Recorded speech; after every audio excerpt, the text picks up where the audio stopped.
All right, back with Armchair Engineer 85. Guys, we are closing in. I know it's been a while since I've done an update, but I've been busy with everything else. Life, work, racing, kids sports, and other projects as you've seen. Now, I didn't do myself any favors, and I wish I would have, because this would have been a lot easier to do. This right here, you can see the drain, the oil drain down here. This would have been a lot easier to do had I done it when the engine was out, but I didn't even realize it here. I had this cap on here that was covering that, and it needs this extension piece here, because as you can see, if I pull this off to drain the oil, guess what? It's going to make a hell of a mess all over there. So what I'm going to do is, if you see there, I got my one engine bolt and I've got my second engine bolt there. I'm just going to back those off and see if I can wedge this up and see if I can get that drain out, and then I will screw in the new one. So I unbolted all four bolts, the engine mount bolts. You can see the gap there. I didn't totally back them off. I don't know if you can see the bolt. Yeah, it's still in that little recessed threaded hole, but just enough here, because it was sitting tight and on the frame, and now I can slip a 1/2-inch socket over here and I can get this off.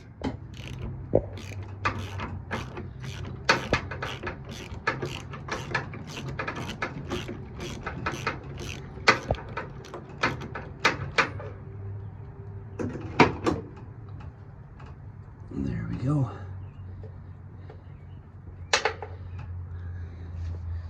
I'll keep this around as a spare. Maybe even I could keep it as a spare and make an extension piece in the event I need it in the future. But because I'll tell you something, you go to the dealer and you buy one of these little parts and it'll scare you. Like, this could be a $20–30 part easily. So I'll keep it hanging around. I always like cleaning as I go. If I find anything, you know, any dirt or debris or grease, clean her up as you go.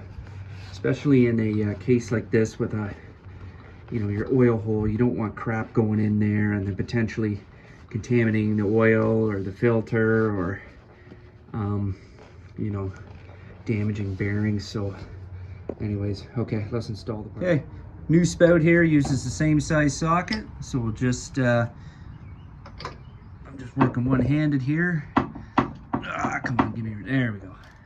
The stupid fuel hose is in my way. So as not to strip any threads, we'll just go nice and hand tight. I'm sure there is a torque spec to this, but I'm sure it probably would take a while to dig up. So I'm just going to use common sense here and just check on the threads there. You can see down below, and we're just keep going till those threads disappear. One more, yeah. Let's try. Oh, we're getting there. Just a little more. Don't want to strip out the threads on either end. Internal. Okay, there we go. That'll work. Like I said, that's going to save a huge headache in the future. I'm glad I did that. Yeah, it pissed me off there that I didn't do it right off the bat. It would have been a lot easier, but whatever. It's all's well that ends well. Okay, so we got it installed. Now is the time to add oil. So I looked up the capacity of this engine, the 21 horsepower. If it doesn't have a filter, it's about 1.7 to 1.8, and then if it's got a filter, which this one does, it's 1.8 to 1.9 liters, that is. And I already replaced the oil filter. I did it a while back. I guess it didn't show it on camera. So here we go. Let's add this. We're going to add some oil, and then we are going to add fuel. Okay, so I got the engine oil filled. Also wanted to point out, this is what was suggested of me from the dealer to use. The John Deere 10W30. When I looked it up in the manual, it said use 5W30. But the guy at the dealer, I went up to the counter with 5W30, and he asked, you know, what was it for? I told him. He said, do you use it in the winter time? I said, no. He said, okay, use 10W30. He said, it's better for the summertime. We only suggest that use 5W30 if you use it, say, for snow blowing in the winter time. I said, well, I don't do that. He said, okay, right on. He said, use this 10W30. It will smoke less, and it's better for the longevity and better for the temperature that it operates in. So basically, I used almost 2 of them. If I go by the 1.9 capacity that they give as the maximum, so this one's completely empty. This one here has a tad bit left in it. I don't know if you can see there. Let's see if I swatch it around. Some, I don't know, it's hard to see. There it is. It's about right, yeah, right there. And so instead of just dumping it all in, I learned a long time ago, I would rather kind of work my way up by judging by the dipstick, because if you overfill it, it's a pain in the butt trying to get it out and not make a mess and not take too much out, and then you feel like, well, I just wasted good oil. So what I did was I added about 1.5 bottles. I checked the dipstick, and it was about 1.5 bottles was getting up to about halfway on the dipstick, between too low and too high. And then I just kept adding until I chased it up to that mark, and I ended up with a bit left. So obviously after a few uses, what I'll do is I'll just I'll check it and make sure that you know, it's still operating and hasn't burnt any off, especially because this engine's been sitting. And if I have to add some, I will. Another thing I'd like to point out is there are no leaks underneath, which is good. No leaks coming from there. I'll show you the filter. That's another leak point. No leaks there. No leaks underneath. Now, when we fire it up, sorry, that might be a different story. But for now, that's a good sign. So I'm gonna put some gas in it, and we're gonna carry on. Fuel time. I'll tell you, these new jerry cans, these anti-spill, at first they look goofy, but they are pretty sweet. Just a push of a button, and I like the angle, the 90-degree. You're not getting slapped in the face when the flexible wand comes back, and then you're trying to, you know, pull it out in time. That's what she said. To, you know, not get fuel overflow. I think it's pretty sweet, actually. Anyways, here we go. Okay, one last thing before we fire it up. I charged the battery. I got my charger on right here, and I want to point out one last thing, and that is oh gosh, I don't know if you can see it right there. This guy was dangling, and what it is, it's a fail-safe sensor, and it will not, if you have the deck in this position here. Okay, here we go. This thing right here. Okay, if you have it in this position right here and you go to fire it up, it will not start, because there's a little push button here, down here, that requires this swing arm under here. Watch, I'll put it back. Yeah, that swing arm there to push that button in. And what that does is, so now the deck is off, it is not cutting, it's a fail safe, and it will fire. I didn't realize, I was trying to crank it over and nothing was happening, and I checked the battery, and that's why I gave it a charge, which isn't a bad thing. But I got my multimeter out, and I was checking my continuity and everything, and then I realized, oh hey, what's this, this thing up here, this little fail-safe switch was hanging here, and then I pushed the button in and I tried it and it cranked over, and then I realized, oh shoot, oh yeah, I forgot all about that. It's a fail-safe. It's almost like the seat, your seat has a fail-safe that if you stand up, it will shut off. And all it is that basically you can't, like, it'll shut off. If you have the parking brake on, it'll still run, but if you don't, it's just so it doesn't take off and, you know, hurt anybody.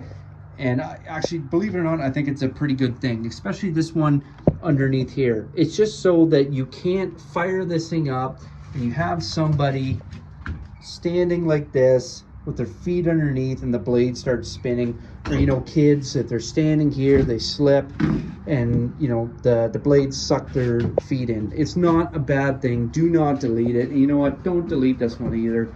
They're there for a reason. If you have them, I mean, especially that one, because all you have to do is put your parking brake on and you're good. Guys, don't delete it.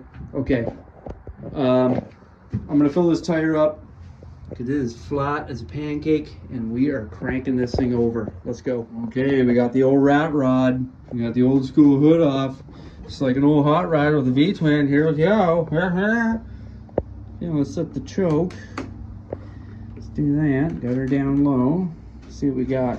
Clutch. Maybe we'll put the parking brake on. Come on, baby. Crank.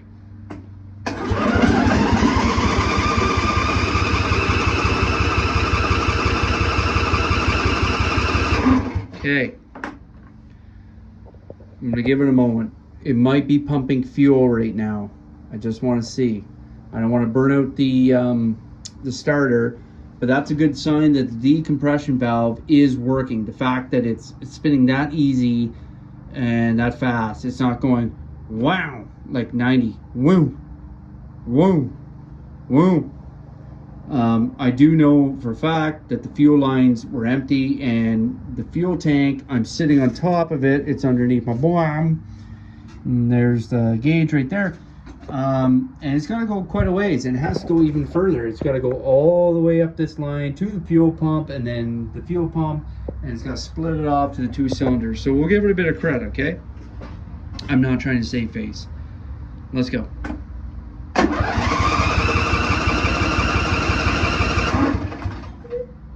Let's try a little off choke.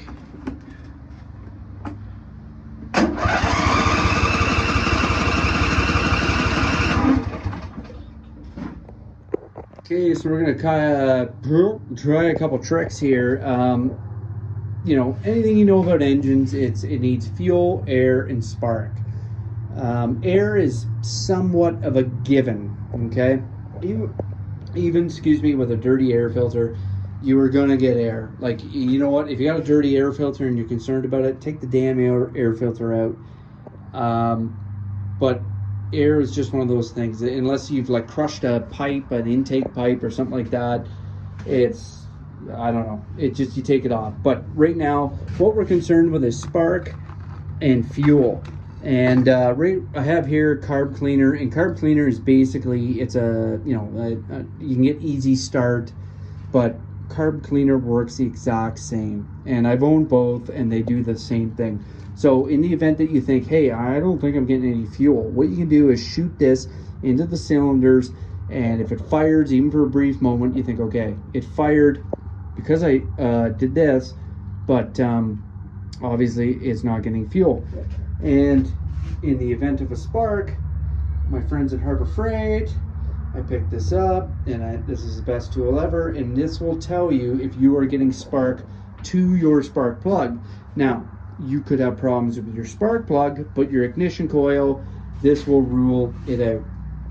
So we're going to check these two things and go from there. Yeah, that's good. All right, right side first, kids. Here we go. We got spark. Perfect. Let's check the other side. Left side bank.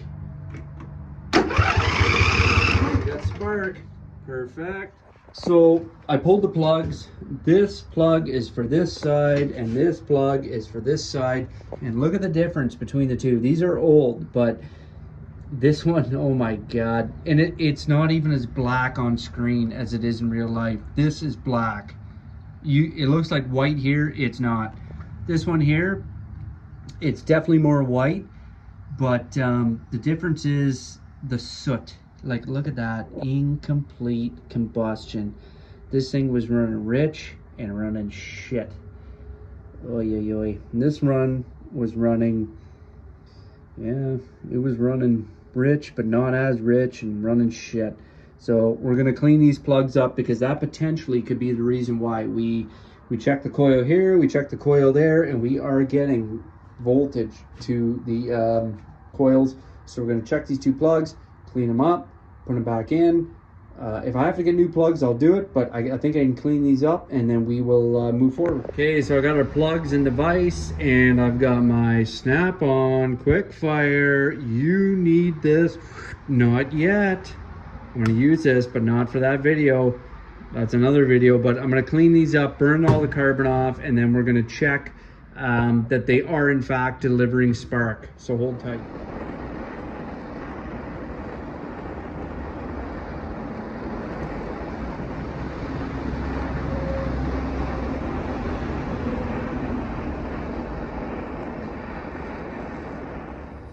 right, let's check for spark on the right hand side. I'm wearing gloves because I don't want to get a poke.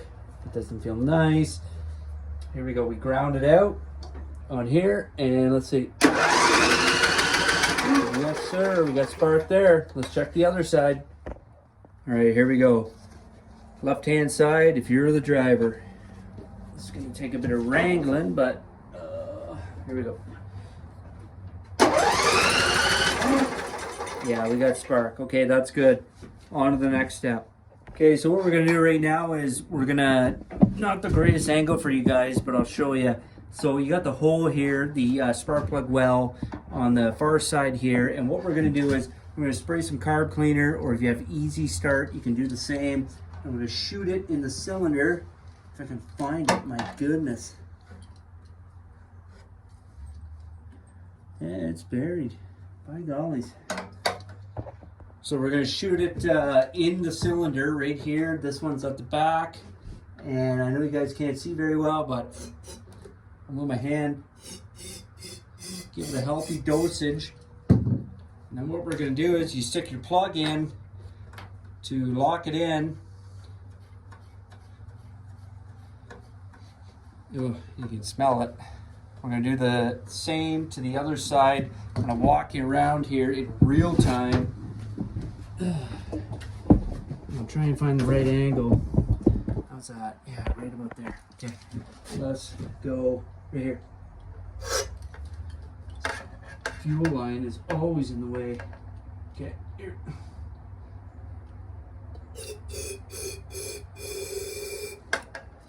Give a healthy dosage. Put the plug in.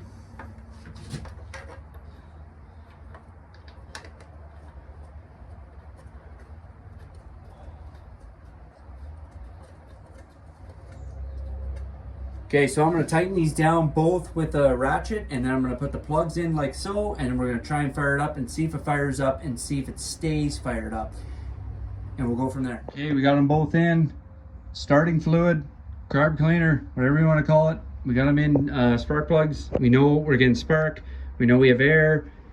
These are in tight McGee. Let's go.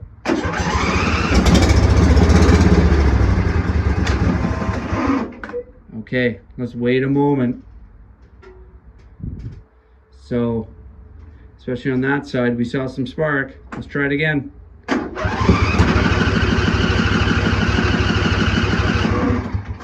We got a fuel issue.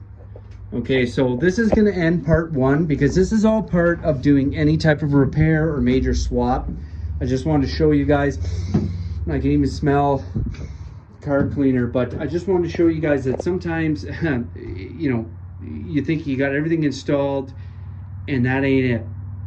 You've got more to go. And you gotta go through sequences to find out what it is. So this is part one of the finale of the Intek 21 horsepower V-twin build. Stay tuned for part two.